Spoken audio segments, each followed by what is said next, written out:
does he exist in Nibbāna or elsewhere? It's a very big problem, isn't it? Now how to find out where he is hiding? Naturally, this question appears in our mind due to certain influence created by many other religions. Otherwise, as Buddhists, we cannot ask this question because the question is wrong. When we analyze from the Buddhist point of view, this question is wrong. But even then, we want to know.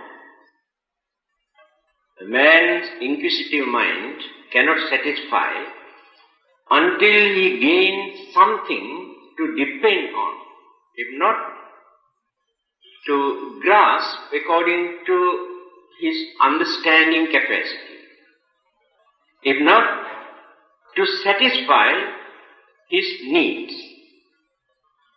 That means man is not interested on truth. He wants to gain something to satisfy his own needs or desire. Now, how this idea was originated? Now, let us refer to the ancient philosophy in India, before all the other religions come into existence, how they maintain this belief. I think there may be few who have read well-known Hindu religious books, which is known as Bhagavad Gita, just like Dhammapada. Beautiful sayings in Sanskrit. There is a saying or stanza in Sanskrit, Paritranaya sadhunam vinasaya ca duskritam dharma samsthapanarthaya sambhavami yuge yuge. The saying of their God, Krishna. He says, Paritranaya sadhuna, to protect good people, righteous or cultured people. Vinasaya ca duskrita, to destroy wicked people who endanger the society. Dharma samsthapanarthaya, for the establishment of dharma or righteousness. Sambhavami yuge yuge, I appear from time to time. Now very easy to understand. That is what people need. The God says, He appears on this earth from time to time by taking different shape. The formations may differ from time to time. Then they elaborate how He appeared so far from the beginning of this earth up to this stage. That means there is an eternal God in this universe. So this belief was originated long ago. And that God creates some sort of physical body on this earth according to the environment or the situation of this world at that particular period. Then, Matsya, Kurmo, Varahascha, Narsinghocha, Vamana, Rama, Ramascha, Krishna, Buddha, Kalki. 10 incarnations. has taken different forms from time to time and appeared on this earth. So after the formations of this earth, first time he appeared as Matsya, a fish. Now let us refer to anthropology. What Charles Darwin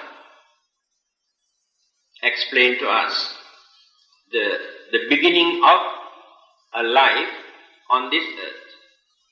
He also started from amoeba, oneself, living beings that existed in the water. And this is the way how they have explained anthropology few thousand years ago. But they introduced this as a religious interpretation. The modern scientists do not refer all these things to religion. They believe if they depend on religion, they cannot find out the truth. They must work independently without depending on dogmas or beliefs or traditional ideas. So first life appeared on this earth as a fish. Later, second incarnation, Kurma. Kurma means tortoise. So God appeared on this earth as tortoise, turtle. Tortoise can live in the water as well as in the ground. That means same anthropology, the evolutions and the development of cells and what you call so many other life processes. The life which was originated in the water after some times and started to come to the earth and live on the land. That is the second incarnation of God. Third time, the God appeared as Varaha, pig. That means four-legged animal. So the pig is one of the ancient living beings on this earth.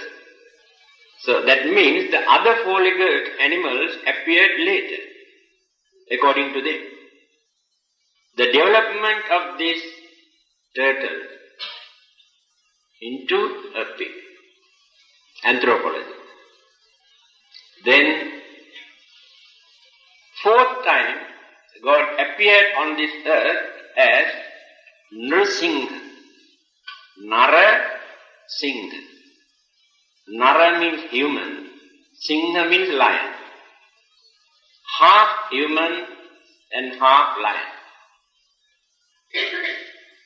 Animal body, human head. Still, many people believe that there were some living beings on this earth. That is also evolution and the development. But religion says God appeared on this earth like this. That is the fourth incarnation of God. Fifth time, he appeared as Vamana. Vamana means dog, like a child, but well-developed physical body, but very short. The structure of the physical body is not yet developed. That is the fifth incarnation. After that, Matsya, Kurmo, Varahascha, Narasimho, Vamana. Rama. Rama is a well-known name in Indian philosophy, but there are two Ramas. Here we are referring to the first one. Well-developed physical body, the muscles and sinews, and the structure is very strong. And he also used first time a weapon, an axe. That is the development of that life which was originated in the water and behave as human beings but not yet cultured or religious. When we were in the jungle during our primitive stage, we also behaved exactly like that. We do not know how many thousands of years ago. Then the sixth time, the God appeared on this earth as Rama. Rama is very cultured, civilized, educated, religious-minded person. Many Hindus worship Rama. After that, Krishna. Now Krishna is more cultured, more religious-minded and philosophical-minded. And philosophy is psychology and the development of the human mind. We can see in Krishna. So today, Indians pay more attention and respect to Krishna, incarnation of God. And this Bhagavad Gita, Hindus believe, his utterance, all these advices, explanations, interpretations given by him. This particular book that I gave these two quotations also, you can find in that book. Originally written in Sanskrit, now available in various other languages also. After that, Matsya, Kurmo, Varahascha, Nrsimho, Vamana, Rama, Ramaccha, Krishna, Buddha. Ninth incarnation. Ninth incarnations of God, the Buddha. That means they have given due credit to the Buddha. And they accommodated him as among all the other incarnations that God has taken here on this earth, the Buddha had more wisdom, holiness, purity. The ninth incarnation. Then there will be another one, not yet appear. And he will be the last one. His name is given in the same stanza called Kalki. Kalki. And after that, slowly destructions take place. Here, the globe. And no more incarnation within this world cycle. There is a limited period for one world cycle. So by referring or depending on this belief and interpretation, all the other religions also try to interpret something similar to them.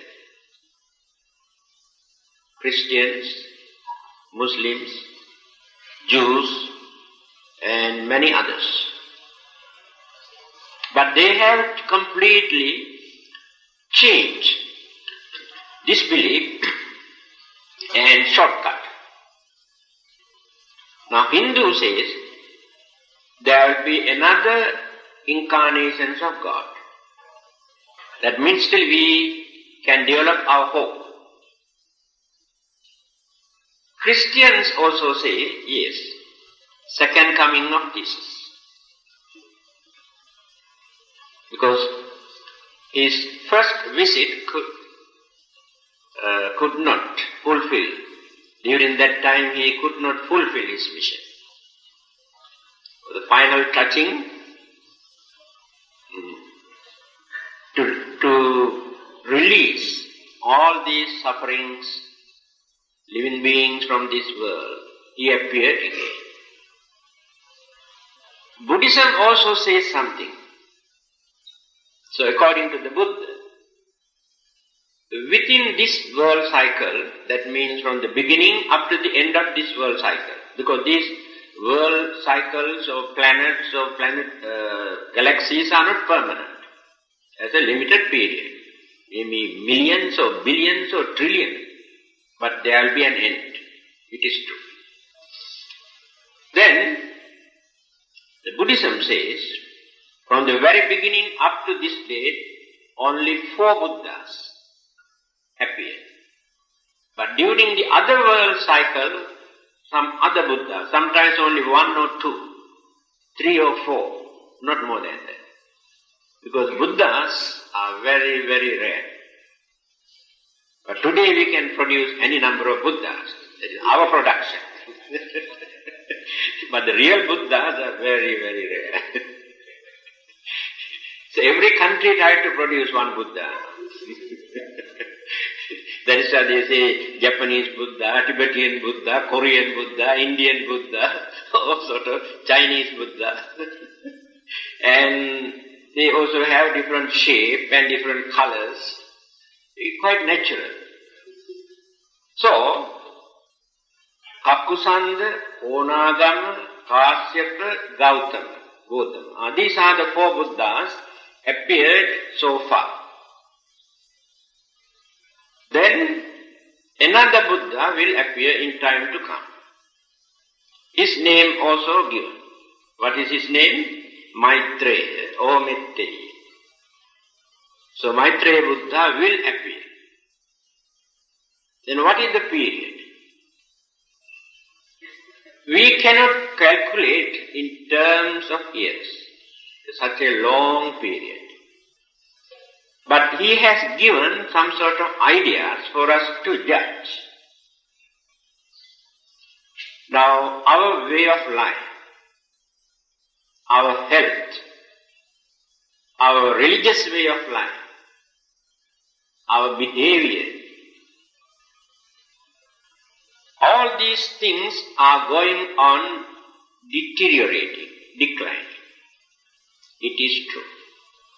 So whatever method, religious people, government, or modern scientific methods, or any other kind of method, or medical facilities that we developed, introduced, it is impossible to change the man's mind. This is the nature of human mind. I have repeated this, I think, more than 100 times here, the same place, what Albert Einstein has said. He said, atomic energy could manage to change the whole world, shaken the whole world. But this atomic energy also cannot change the man's mind. Man is becoming more and more cruel, wicked, selfish and cunning. See what is happening all over the world. How human beings behave. Do they behave as human beings? They have religions, they have philosophy, psychology, modern science and technology, so many things. But the mentality, humane qualities, the virtues, righteous way of life, all these good qualities are declining. Can you imagine? 8 to 12 years old boys in certain countries have learned how to use machine guns holding machine guns. It is a modern technique. Everybody must learn how to hold a gun. Otherwise, people have no place in the modern society. In time to come, each and every person must carry a gun or pistol for their security. Those days, we had some sort of imagination or dogmatic belief that devils or ghosts or God destroy this world. Now, we can understand that belief is wrong. If there is anybody in this world who can destroy this world, man is the one who destroys. He can do that within 1 second now. Then who is clever, devil or man? We regard this as development of the human mind. Yes, it is true. They developed this human mind with selfishness and cunningness. These two weapons completely abused, misused all the good things that they have discovered. This is enough for you to understand with the mankind. So in the Buddha's teaching, it is mentioned, this situation goes down and down and down and down, physically, mentally, and spiritually. Deterioration. No one can stop. This is natural. God also cannot stop. The Buddha also cannot stop. Then who is going to stop? God who created this world, all these living beings, according to their belief also, has become powerless to stop all these things. Now what do they say? Today people are suffering because they go against the will of God. In that case, and what is the difficulty for God to change this situation? That we cannot understand. The Buddha says, this is the nature of existence. Whether we have a religion or not, whether we are educated or not, man's craving completely destroys everything.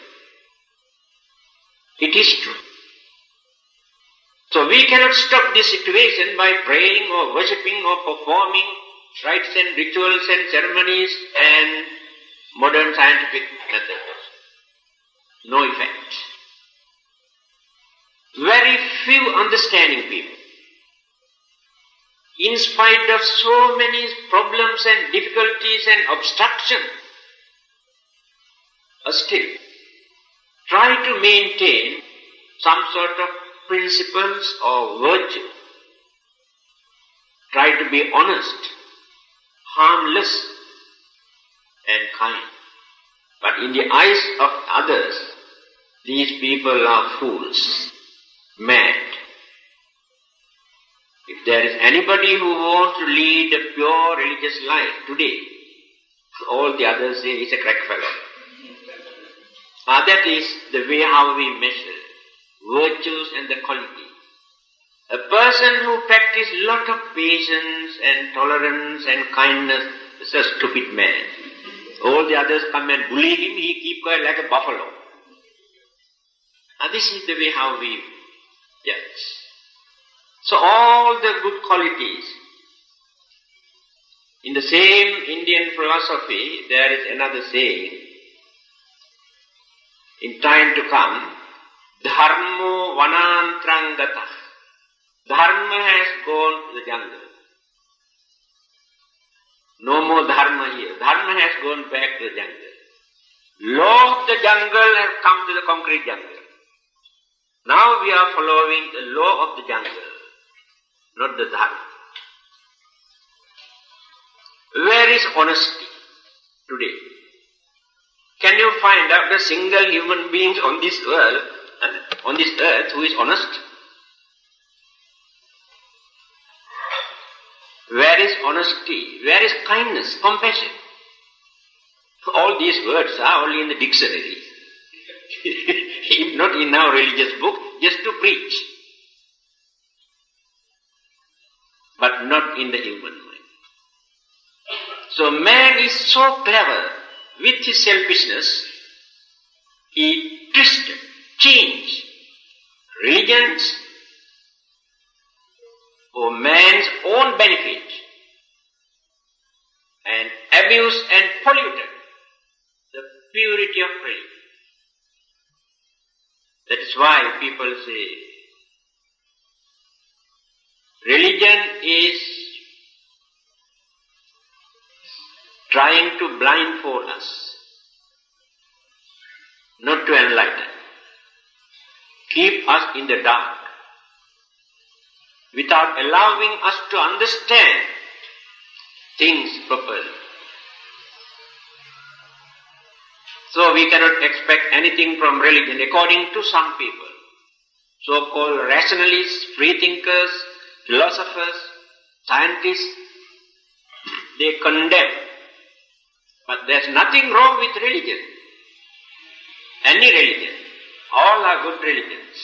But man's selfishness, cunningness completely polluted the purity of religion. Those who handle as authorities, no purity in religion. Then some people think science can do some service to us. And they say science is inhuman. No consideration, no sympathetic feeling in science. Destruction, disaster can take place any moment. Then what are we going to do now?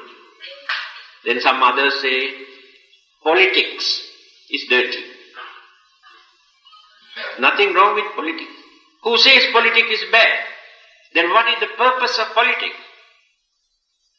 To maintain peace, justice, order, to protect us,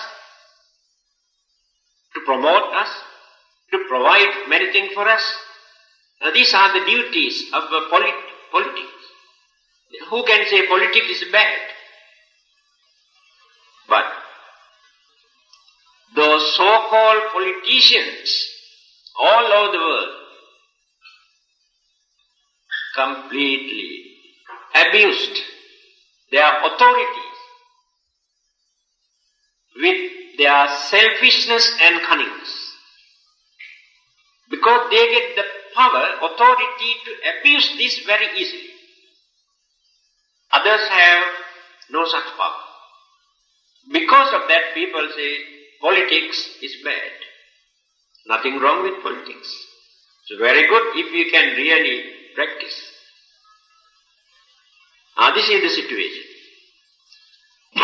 So by considering this situation, the Buddha has said, no one can stop this. Slowly, slowly, slowly, every day we are declining.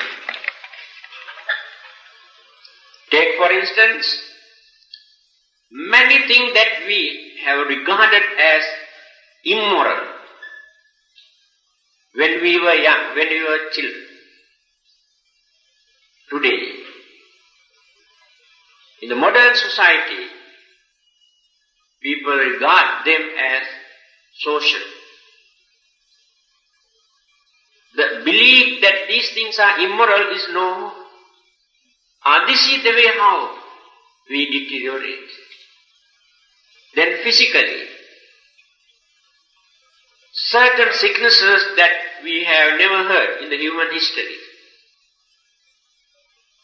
Today, You can hear, you can read in the newspaper. Very peculiar type of sickness.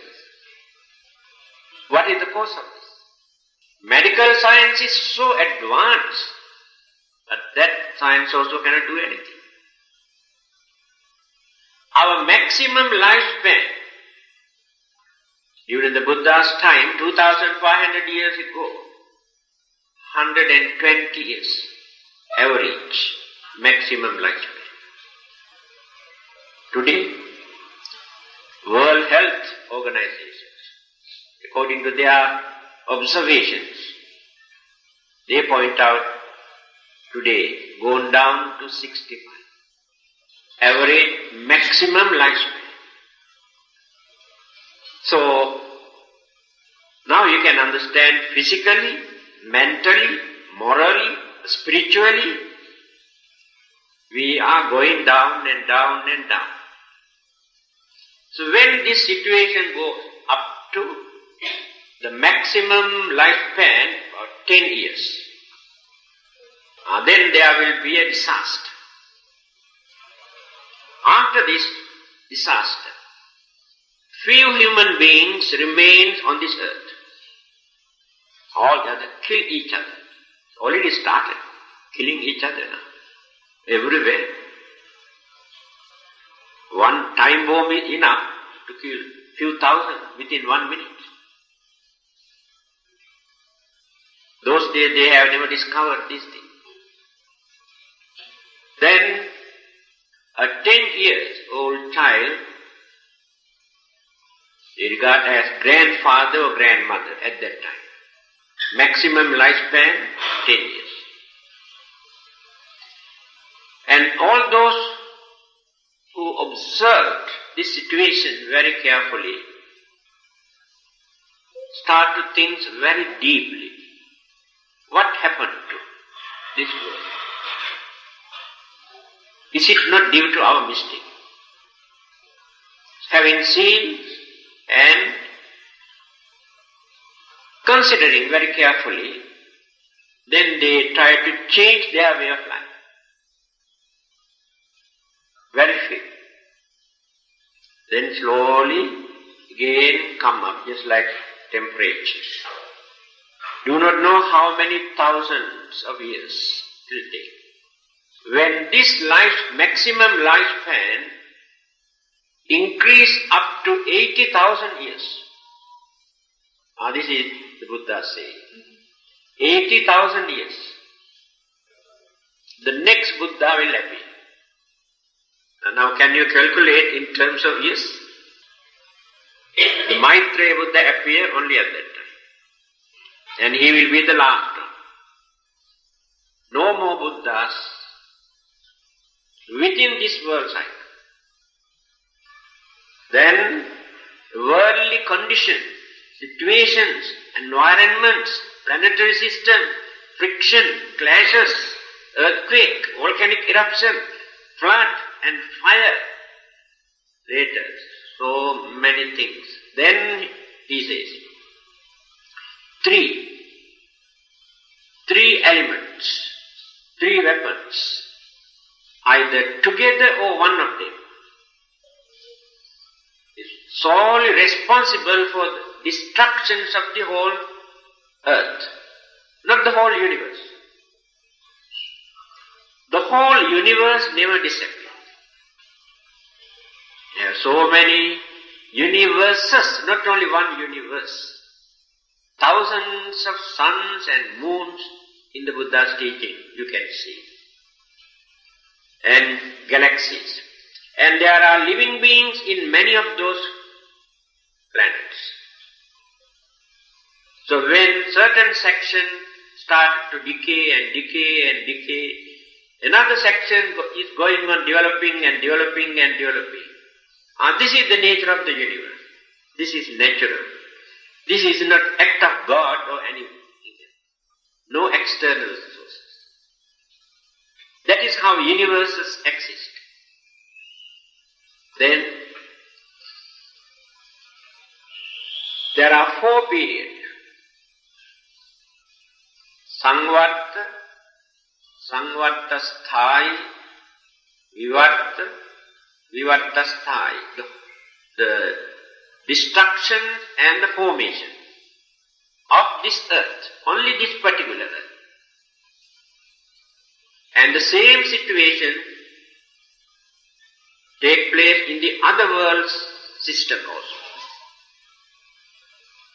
Because all these existing universes are under the universal law of impermanence. No permanent, eternal, everlasting world system. Impossible. Otherwise no existence. People cannot understand this. Then what happens? Now this is the period that we experience the existence of this world. Yes, world exists. Start from here. Then after some times, not within few hundred or few thousand years, we experience many things are fading away, deteriorating. It is natural. That is the second period. Decaying. Now scientifically, some scientists have noticed and analyzed. According to their observation, the deterioration has already started, but very slow. You know, in atom, there are three main energies: electron, neutron, proton. So atomic energy depends on these three energies. Scientists have noticed that one particular energy, which is called proton is slowly start fade away. When this particular energy starts to fade away, the other two energies also affected. Then slowly destruction takes place. Then problems, friction, elements cannot work together, no cooperation, imbalance, then clashes, elements and energies. Now there is some sort of balance. There is nobody to handle all these things. All these things are natural. Then destruction slowly takes place. Heat, cold, temperature changes take place. Already started. In many countries, sometimes during the winter they feel very hot. Suddenly during the summer they feel very cold. Man is responsible for these changes. Mental energy, mental way of thinking completely change the whole world. Then fire, flood, storm, volcanic eruptions, earthquake, sun. Some astronomers believe that the sun comes closer to this earth. Then slowly burns everything and increases the temperature. Some other scientists say, instead of coming closer to this earth, go far, higher and higher. Then the whole earth covered, snow. And no living thing can exist anymore. All these things are natural. In the Buddha's discourse, he mentioned all these things, but those days people did not believe. When scientists have discovered they accept.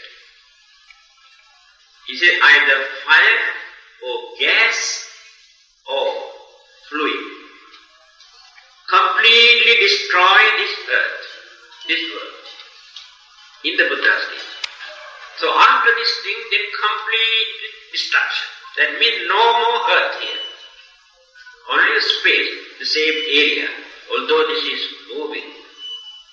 There is no more earth here, completely disappear. But not suddenly.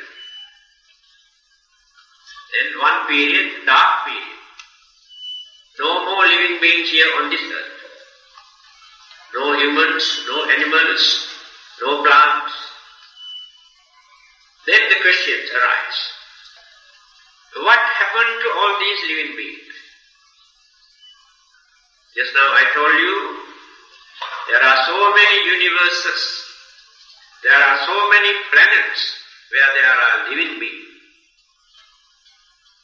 When the environment or the situation here on this earth is not favorable for life to exist, all these living beings, after their death, rebirth take place in one of those planets according to their own karma.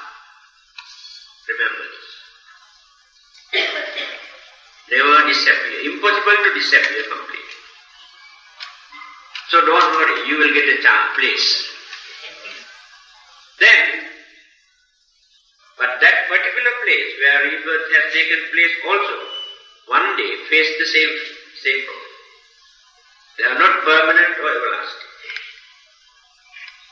These are the things that many people cannot understand. Then what happened? Third period. All those dispersed particles, they have, some people have given some names also, molecules and all sort of, they never disappear.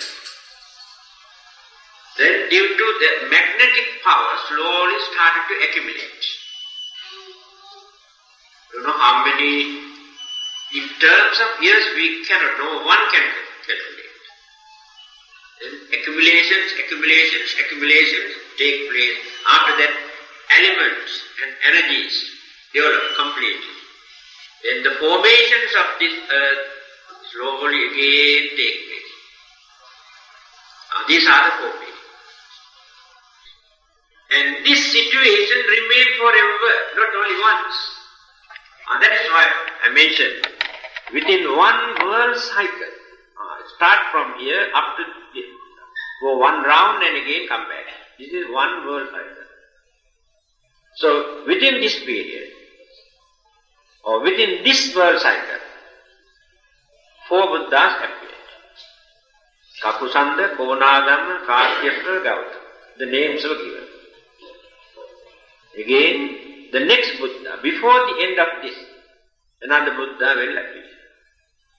So now you can understand, many religions talk about second coming, not the same person. This is another controversy. According to Hinduism, the same God appeared. According to Christianity, same Jesus come back. But according to Buddhism, not the same Buddha. Remember this. This is the place where we misinterpret. Not the same person, but another Buddha will appear. When that person has completed all his duties, perfection, knowledge and wisdom and polity, then he attained the enlightenment. And that person is called the Buddha. This is the nature of it. Only religion that which never talk about second coming of God is Islam. According to them, no more. In their list, I think they have more than 22 or 25, I cannot remember, prophets appeared from time to time. They say all those prophets could not fulfill their duties completely, although they have done some service. So the nearest, latest one was Jesus. They say Jesus also could not complete. That is why the Muhammad, prophet, God has chosen. And this is the last prophet. no more. If you miss this chance, you are at loss. No place for heaven for you. But Christianity says another chance. After that, no more hope. Buddhism and Hinduism says world system appear and disappear. The Buddhas appear and disappear. And reincarnations of God also appear and disappear. No end. Now we can see the difference. Now our question is, where is the Buddha?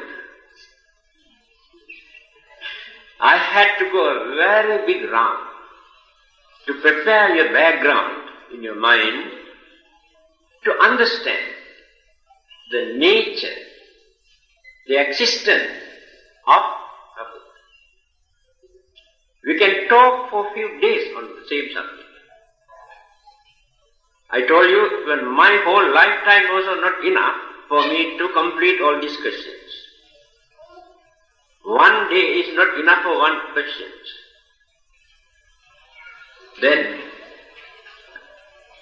who is the Buddha? By depending on all the other religions, as I mentioned just now, we also believe that there must be incarnations of God or incarnations of Buddha. We cannot give up that belief. By realizing this situation, 700 years after the passing away of the Buddha, when Mahayana schools come into existence, they have introduced this belief. I think in many parts of the world, Buddhism exists today because of this concept. Otherwise people do not accept because they cannot understand. And what is this belief? They say, the Buddha, Sakya Muni or Gautama the Buddha, he is exactly like reincarnations of God. There is an eternal Buddha in this universe. They have given the name also, Adi Buddha. Adi means very old. Adi, ancient. That means eternal.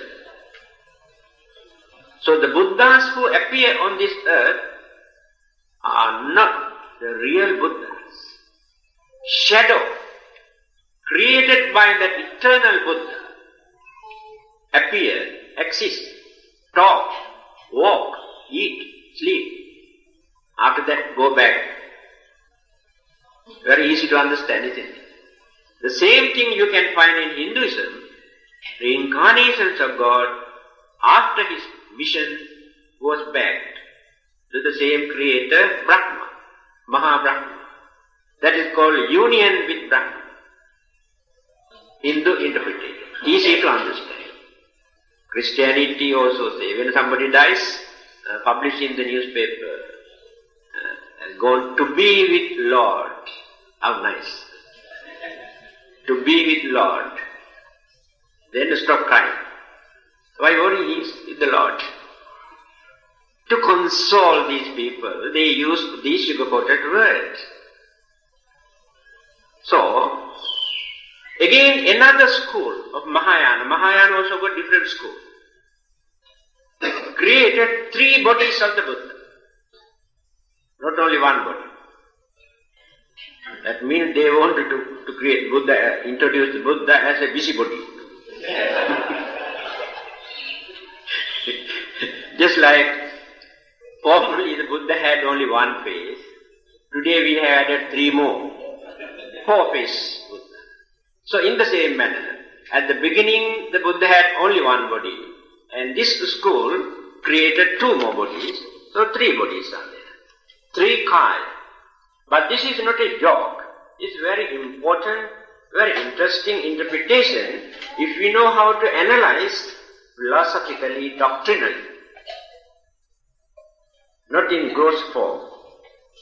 Sambhogakaya, Nibbānakaya, Dharmakaya. These are the three bodies of the Buddha. Sambhogakaya means the physical body that he uses for eating, sleeping, talking, walking, for all these activities. The body that he uses is called Sambhogakaya, one body of the Buddha.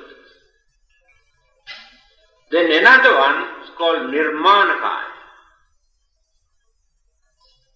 That is the extraordinary appearance of the Buddha for him to use his knowledge, wisdom, realization and explain the real nature of life and the world and the universe and the nature and the phenomena. But not the same body that he uses for eating, sleeping and for other activities. Then there is another body which is called Dharmakaya, doctrinal body. That means the essence of his dharma, the universal law, we use another word for that, universal law or cosmic law, whatever words we use, create another body of the Buddha. Three bodies are there. Then what happened? After his passing away, first two bodies disappeared. The body that he used for eating, sleeping, also no. And the body he used for preaching and creating ideas and advices, also no. But the doctrinal body never dies. That is eternal. That is called eternal body. So after his death, the dharma body of the Buddha remains forever. Now this is the interpretation. Then those who think that Buddha is no more here in this world, he is dead and gone, why should we worship and offer and respect? Can develop some hopes and confidence by considering, oh, the Buddha dharma body exists.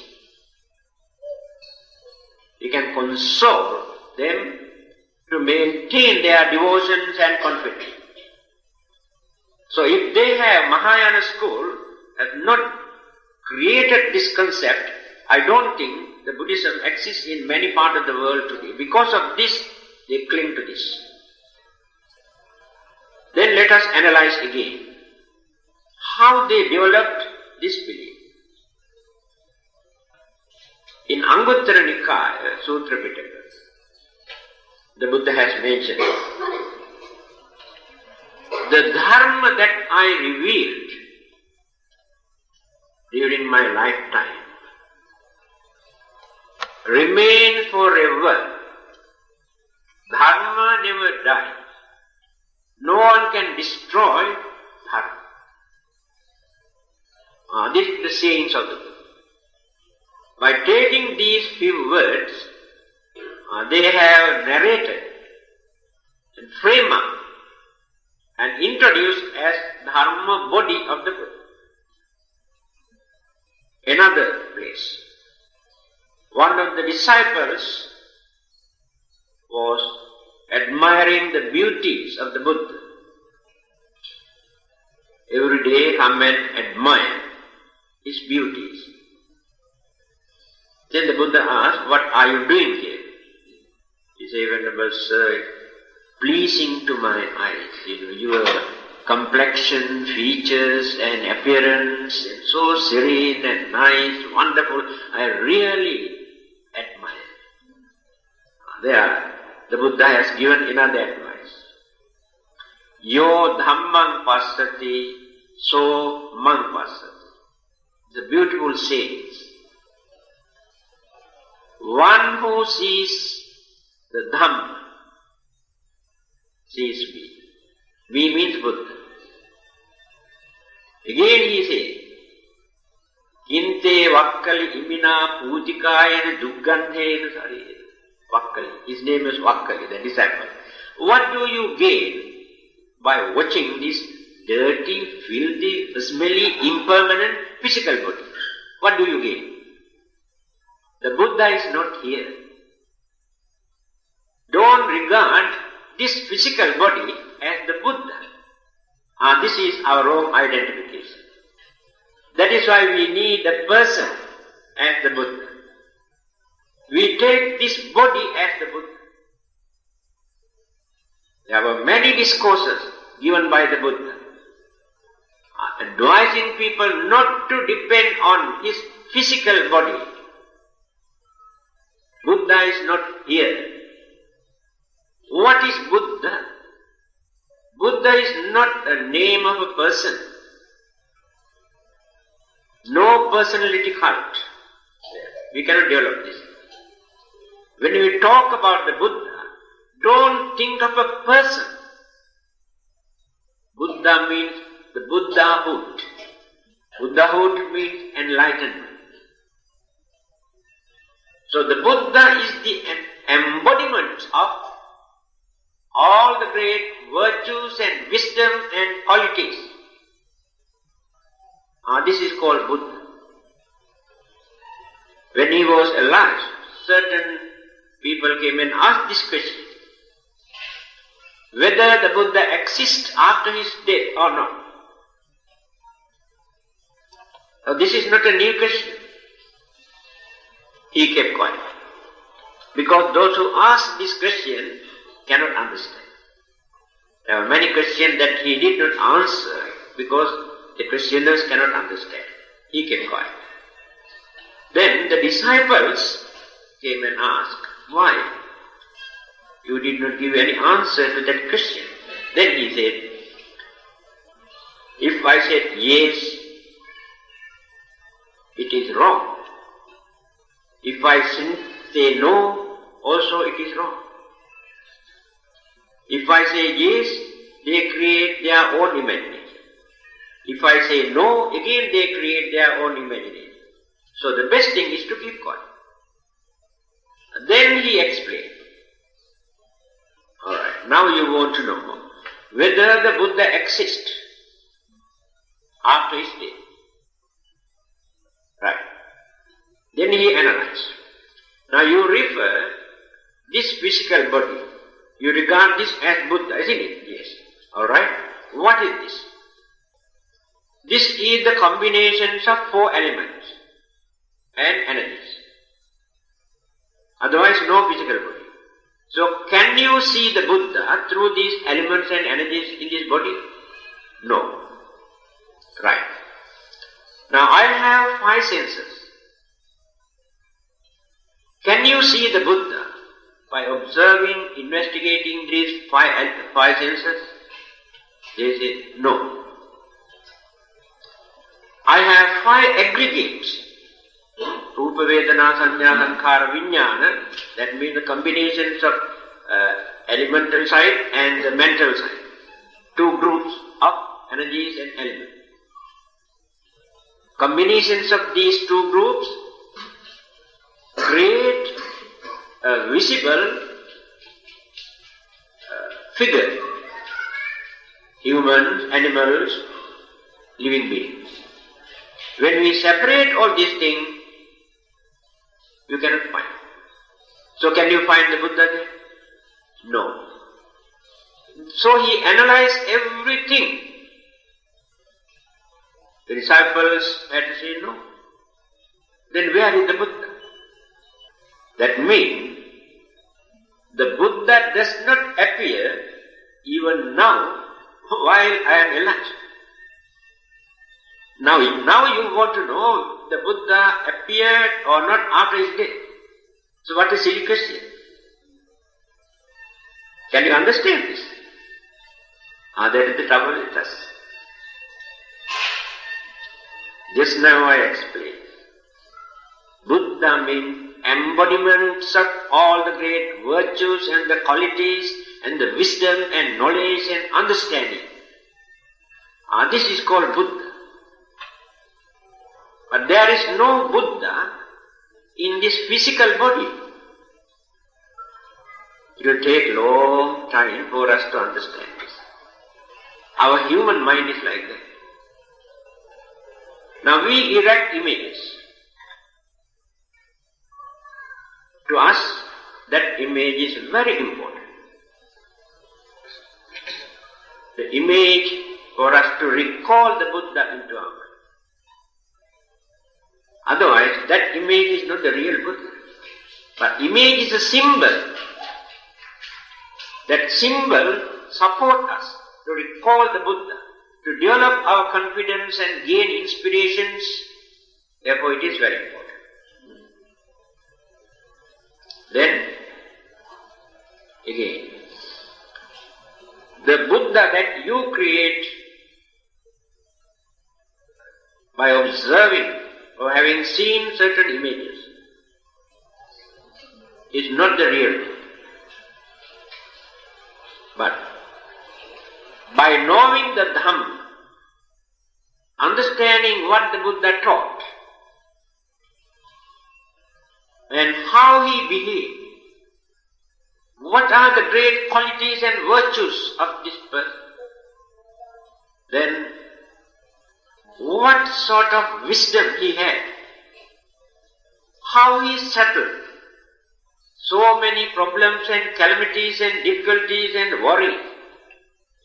When you consider all these things, you create the real Buddha in your mind. So that Buddha you create in your mind is more accurate than the Buddha that you go and worship. But to create that Buddha in your mind is not easy. You have to understand the Dhamma. To see the real nature of the Buddha. It is not necessary for us to depend on certain miracles or supernatural powers. All these are worldly phenomena.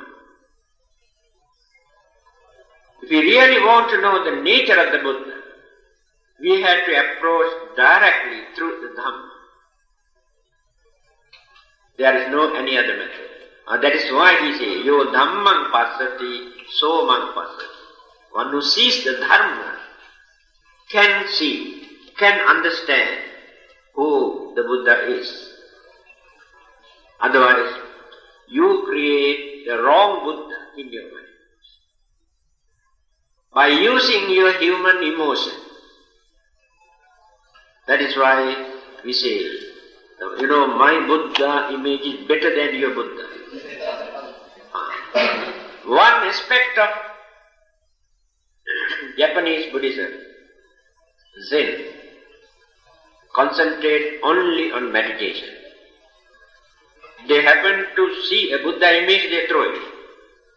They don't want to keep any image. They say, by keeping an image, people develop their attachment. This attachment is a hindrance for the spiritual development. But don't take any hasty conclusion to go and throw away your Buddha image because you have not developed your understanding. Understand? Still you have to pay respect and according to your way of thinking, image is very important. But those who concentrate on for their spiritual development, there will be a certain period for they realize that image is not so important. We should not depend on image. The Buddha also advised us, my duty is to tell you what to do. Simply by worshipping me, offering or depending on me, you won't gain wisdom or enlightenment or purity. Impossible. Remember this. You can respect me as a master, but you have to work for your salvation if you really want it. Simply by worshipping to anybody in this world, in this universe, whether God or Buddha or anybody in this world, you won't gain wisdom and purity and salvation. You have to work for them. So don't wait and don't pray and worship until you gain your enlightenment and purity and salvation from another person. It will never happen. You have to work for them. Then, what are the duties you have to perform? Sila, Samadhi, Panya. This is the method. First, you must know how to observe your discipline. In your thoughts, in your words, in your action. There must be some sort of discipline. So when you observe this discipline, you cannot violate. You cannot hurt. You cannot disturb. Without doing that, you want to gain your salvation by praying. Then second stage, Samadhi. At the moment, so many disturbances, problems, worries and miseries and difficulties. So your minds are just like devil's workshop. By maintaining all these things, do you think you can find out your salvation by worshipping or praying? So, learn how to calm the mind. Reduce your tension and fear and suspicions and greed in your mind by knowing the nature of life, the nature of the world, nature of the pleasure, uncertainty of life, miseries in our life, uncertainty of worldly conditions.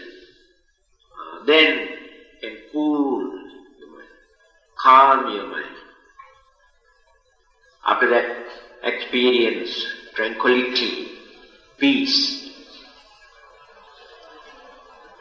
Then you gain wisdom, realization. Earlier, you could not gain this because your minds were completely clouded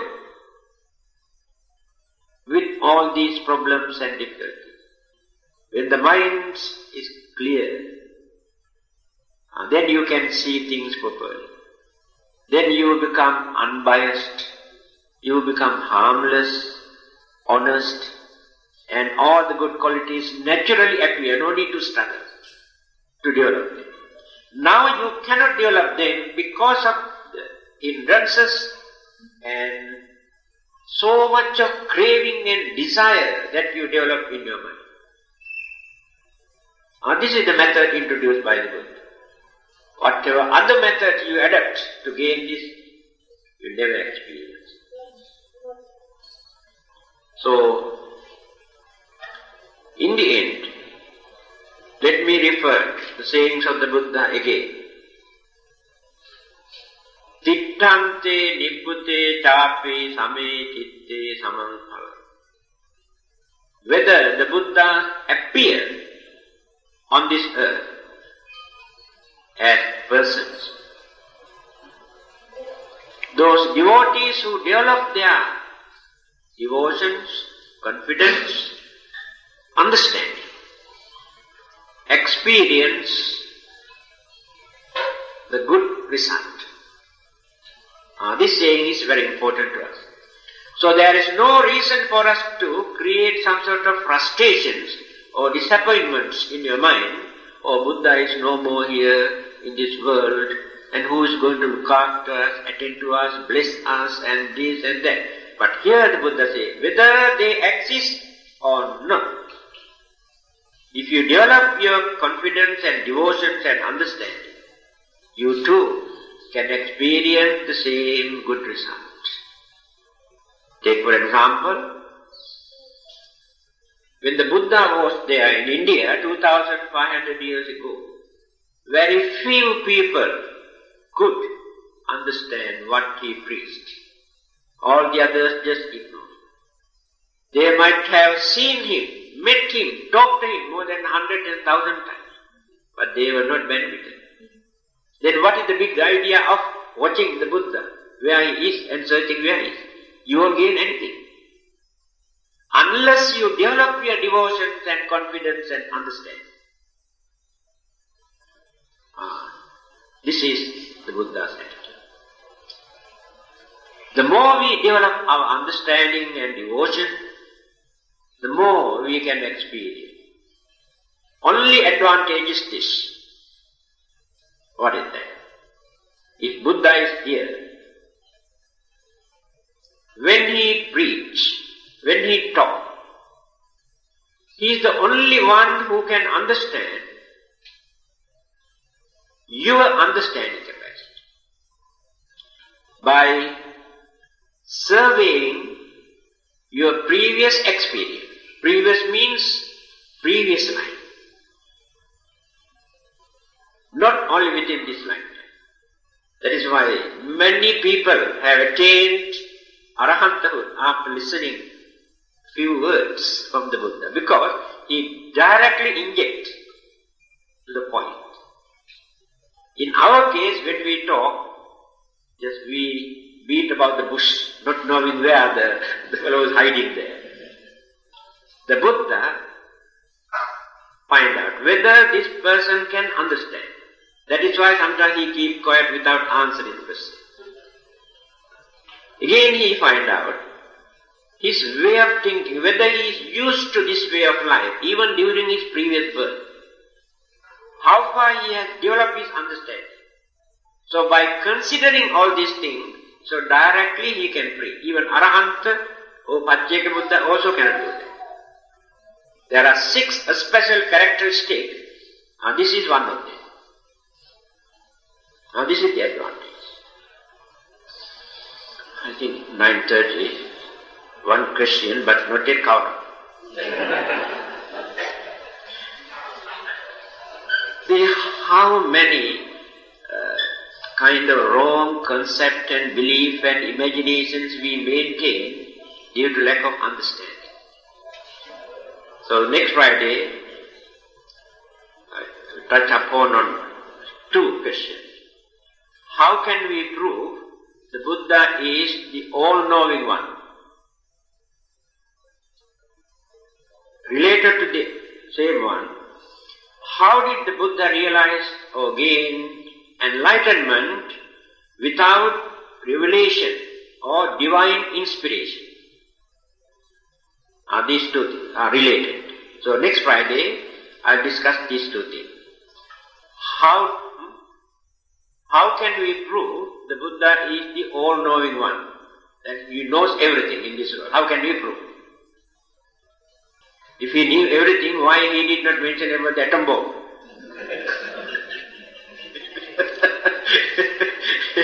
Then, the second one, how did the Buddha realize or gain enlightenment without any divine revelation or inspiration? These 2 things. Later we will cyclostyle this one and distribute. So when you go back, also you can discuss with others and listen to others how they explain. Okay. Transparent sound. Ākāsattha Nummattha Devānāgā Mahiddhikā Puññantang Anumoditva Chirang Rakkhantu Loka Sāsanam Devo Vassatu Kālena Sassa Sampatti Tuca Pito Bhavatu Loko Ca Raja Bhavatu Dhammiko Idango Jati Hanhotu Sukita Hontu Ñātayo Imina Puñña Kammena Māme Bāla Samāgamo Satang Samāgamo Hontu Yāva Nibbāna Pattiyā.